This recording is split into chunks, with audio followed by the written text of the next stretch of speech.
Welcome back, everybody. This is Galaga coming to you out of Storm's Keep, doing part 3 of our all-in war recap against Golden Goblins.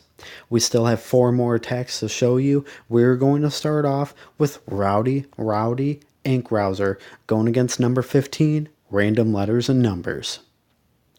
Looks like Rowdy does have a Shattered Hog set up here. He does have a couple witches. You are going to see a max golem in the CC, which he drops first. Second golem is down. Small spread, but does have some wizards there to funnel. One thing you have to watch out for is keeping that camp up there still alive. That way it attracts his heroes down to that camp and eventually into that jump. Unfortunately, with that camp no longer there, the king does do the P.E.K.K.A. strut, but the queen is attracted to the center of that base, which is a very good thing. If you are going to get only one hero to core, you better make sure it's the queen. That Dragloon CC is no match for that queen, where she is able to take out that dragon. His max Town Hall 9 level queen easily takes out that level 21 queen. BK, under his own personal rage, taking out a lot of structures on the outside. So since he did do that walk, he is still able to do plenty of damage for this base, really helping with the cleanup portion of this attack.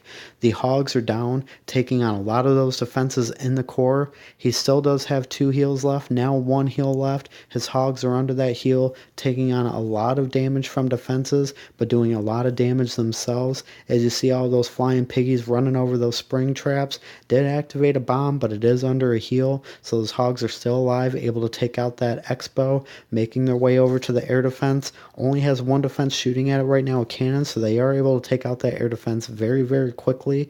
Do have quite a few skellies on it, and now the BK, so unfortunately they're not going to be able to do too much damage for this attack. Do have plenty of skellies and barbs down there left over from the BK power up, so they are able to distract those defenses while that queen goes ahead and runs her head into that lava wall. Still has some barbs over there doing some work on that gold storage. The gold storage goes down. A couple skeletons left, couple barbs left. They are now down. As you see, 2 witches making their way around the outside, doing excellent cleanup work. The queen finally starts to engage some defenses again, takes out that deluxe storage, takes out that wizard tower, now going ahead and taking on that archer tower. Quick work of it. 1 last defense left, sliver of health left. Down goes the cannon. We are now left with nothing but cleanup. We are going to speed up the remaining portion of this attack because despite there now being only 12 seconds left, still a little bit of a time before that queen and those skeletons are able to make it to that gold storage. See you later, gold storage. See you later, random numbers and letters. Great job by Rowdy taking on number 15. The next attack we're going to look at is made by Dany going against number 17, Dave without the E, the special. And as you see here, she does have a lava loon set up, as well as Liz, somebody who she has learned a lot from. As you can tell by this attack, it's going to be great. She does have that max golem and the CC being able to tank for those few defenses over there. She does have a jump to be able to get her heroes and that golem into the core of this base to be able to engage in the CC and queen as quickly as possible so she can go ahead and start the lava loon portion of this attack. As you see here, she does drop that jump. Golem in, king in. She has a couple wizards still doing a little bit of work. That queen is staying on the outside, taking out some structures before she finally goes ahead and feels like taking that jump. She does have a Dragloon CC to deal with, but she does drop that poison spell, taking care of those loons and that dragon. The dragon is the last of that CC to go down. There it goes. The last thing that queen needs to do is now take on that air defense, which she is now doing right now. So now Dany can go ahead and start the lava portion of this attack. Does have 1 hound down, does bring that second hound down, does have quite a few loons surrounding it. Puts a group of loons under a haste spell to be able to go ahead and rip into that air defense as quickly as possible. Does have that rage down. Luckily, that 1 air defense is still being distracted by those pups and hound, so those loons are able to take out that air defense very quickly without that hound taking on too much damage. Does have that last hound down. That air defense goes down very quickly by that queen, so that queen is able to take out two different air defenses on opposite sides of this map because of this great attack that she had. Still has a hound left, not popped, nothing but cleanup left. And even though she is only at 78%, only 20 seconds left, which means she makes very quick work of this cleanup. Great job by Dany Kira against Dave without the E. The next attack we're going to show you is Jared going against his mirror, Tal. And as you see here, Jared himself does have what looks to be probably a max golem in the CC, which means he does have a nice golem hog attack planned.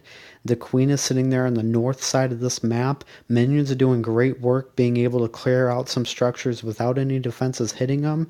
Does have two golems down, still does have that CC right there. As you see, those wall breakers are now in, taking on those walls. Unfortunately, that was a failed wall breaker right there, but luckily that last wall breaker takes it out, does drop that max golem in, so now he has all three golems going into the core. Actually, only two golems going into the core. That one golem tanking on defenses over there on the fringe, so his wizards are able to clean up without taking any hits.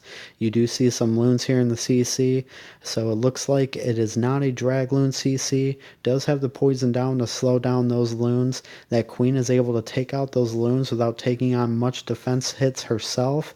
Down goes the loons, down goes the opposing queen, so now he is able to start the hog portion of this attack as soon as he goes ahead and clears out a little bit more into the core. As you see here, he's going to do a surgical hog attack starting on the southeast side of the map. His hogs are doing great work getting into the core. Does drop a second group of hogs here on the south side. Still has plenty of hogs left. Hopefully they get under that heal before they lose too much more health, and there they go. So he still does have two heals left, making his way around the base. Does have a third group of hogs going in. Still has one remaining hog left. It's just where he drops it is all that matters. He does have his second heal down, so he still has one more heal left. Doesn't have many more defenses left to hit, so he's definitely done a great job on this base. Now taking out that air defense, drops that third heal down, does run over a bomb, but his hogs are now going to run under that heal, so he tanks for that last one of those defenses, and now there's nothing but cleanup left. Does have a wizard down there on the bottom doing some work. Does have a couple archers spreading across the southwest side of the map doing some work. But you're going to see here the hogs are going to do the majority of this cleanup. We're going to speed up this attack. This was a wonderful attack by Jared.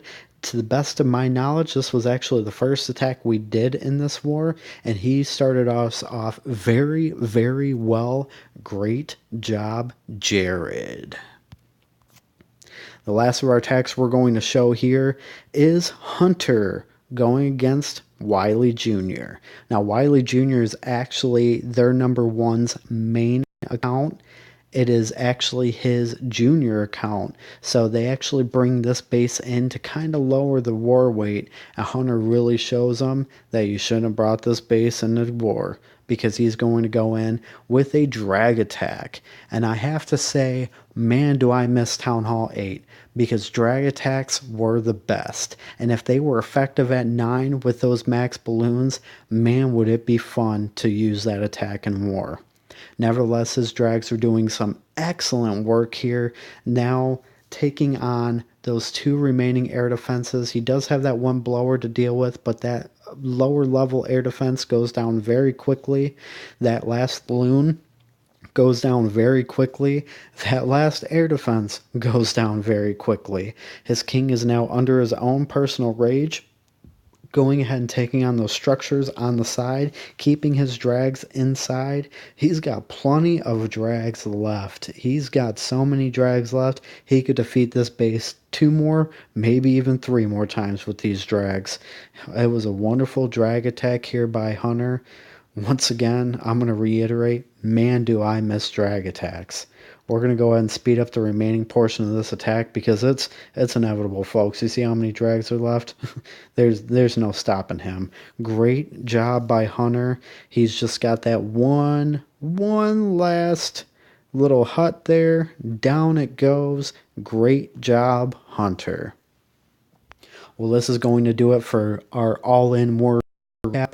Very proud of my team. We fared well against a clan that uses some questionable tactics to get war wins. Nevertheless, we learned a lot. It was a great war. I can't wait for the next all-in war. So till next time, storm on, go Storms.